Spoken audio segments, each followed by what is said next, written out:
ये कहानी है धर्म की पराकाष्ठा की। ये कहानी है उस राजा की जिनका नाम था राजा शिब्बी। उनकी दया और न्याय की चर्चा स्वर्ग तक पहुंच गई थी और यही कारण था कि देवताओं ने उनकी परीक्षा लेने का निश्चय किया। एक दिन जब राजा अपने दरबार में थे, एक घबराया हुआ कबूतर उनकी गोद में आ गिरा। ठीक तभी एक बाज वहां आया और राजा से बोला, राजन, ये मेरा शिकार है, इसे मुझे दे दीजिए। राजा ने कहा, ये मेरी शरण में आया है, इसकी रक्षा करना मेरा धर्म है। बाज ने कहा, अगर आप मुझे यह नहीं देंगे तो मैं भूखा मर जाऊंगा।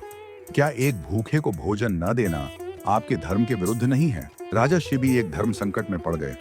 उन्होंने एक पल सोचा और फिर एक चौंकाने वाला फैसला सुनाया।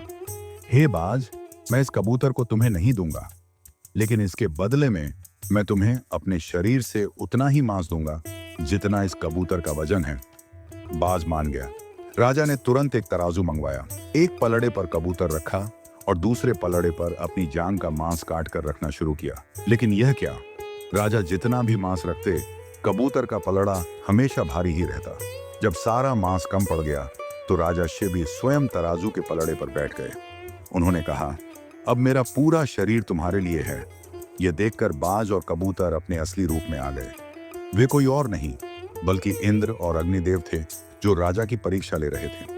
उन्होंने राजा के त्याग से प्रसन्न होकर उन्हें आशीर्वाद दिया।